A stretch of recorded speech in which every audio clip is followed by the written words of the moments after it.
noches, mi nombre es Jorge Rincón Torres, estudio Relaciones Internacionales en la Universidad del Rosario y este video lo hago para la clase de Estilos Argumentativos de la Política con Erika Castañeda. En este video lo que tengo que hacer es responder una pregunta.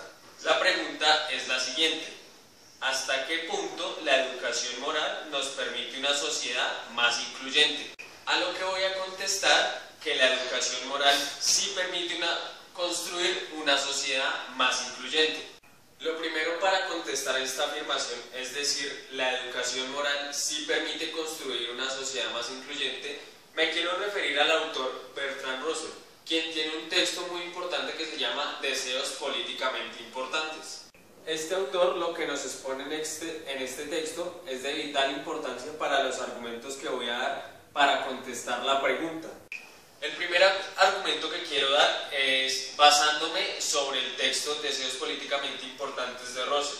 Según Russell, en su texto Deseos políticamente importantes, nos expone que los deseos son motivaciones guiadas solo por el instinto y la acción humana y que los deseos no pueden ser controlados. Sin embargo, quiero argumentar que los deseos pueden ser guiados mediante métodos de enseñanza que en efecto motiven la inteligencia humana y que puedan tener una repercusión positiva en la sociedad.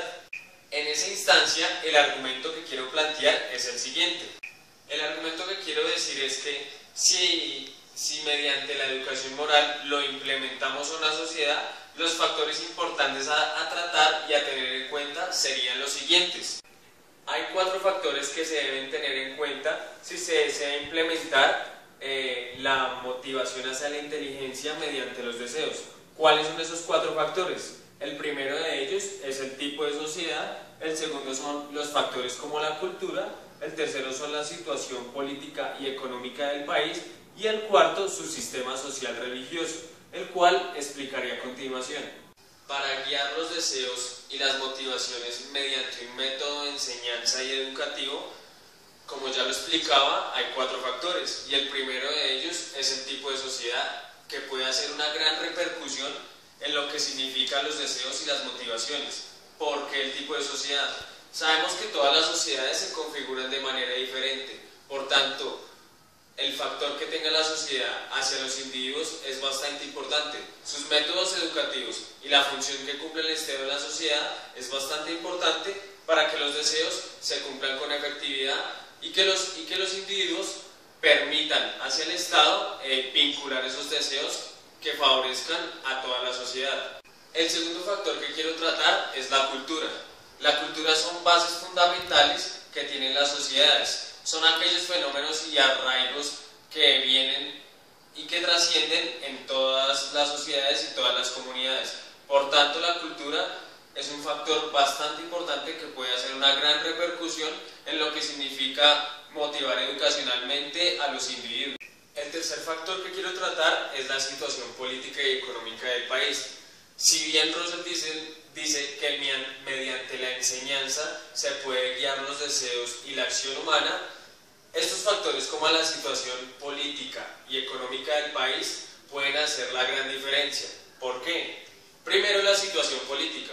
Si un país tiene una situación política que tiene una gran dificultad para desarrollarse, muy posiblemente los métodos no se van a dar. Y segundo, si el país tiene una economía que está en detrimento, estos factores simplemente no se van a poder lograr porque no existen mecanismos que puedan solventarlo. El cuarto factor, pero no menos importante, es el sistema religioso. Y en esta instancia quiero citar a Russell en su texto Deseos políticamente importantes, en donde cita a los graves moralistas quienes dicen que el deber prima sobre el deseo. En esa instancia puedo estar con los moralistas. ¿Por qué?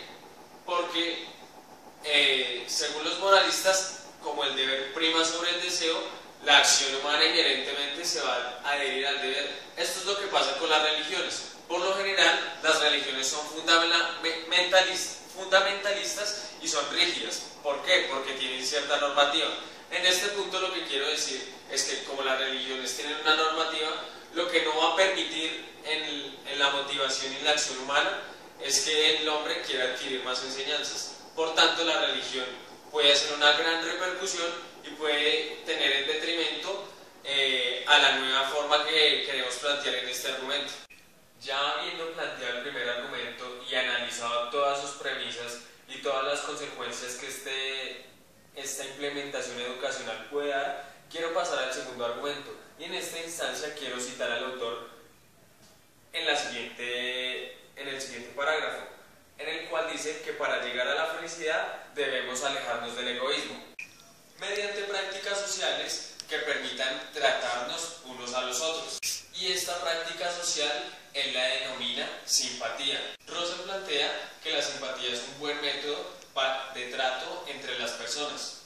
El argumento que deseamos tratar es que si mediante esta simpatía se pudiera lograr una política social que sea de Estado, muy probablemente los seres humanos se tratarían de mejor manera y las sociedades serían más incluyentes. Y si en efecto la simpatía se llega a tratar, tendría las siguientes consecuencias. La primera consecuencia que tendría a tratar la simpatía es que crearía empatía entre los seres humanos. Es decir, que los individuos de las sociedades se tratarían de mejor manera, con respeto y tolerancia. La segunda consecuencia que haría la simpatía sería que factores como políticos, sociales y económicos pasen a un segundo plano. ¿Por qué? ¿Y por qué planteamos esto? Porque la simpatía se va a basar netamente en el trato entre individuo e individuo y la repercusión que esto tiene a la sociedad. No obstante, también planteamos que el individuo en sociedad debe renunciar a ciertas prácticas segregacionistas y debe, en todo sentido, alejarse del egoísmo para que en sí la sociedad se pueda vincular todos con todos. En esa instancia quisiéramos plantear que si los individuos dejaran las diferencias a un lado y se vincularan por lo común que tienen, mediante la simpatía lograríamos una sociedad más incluyente y civilizada.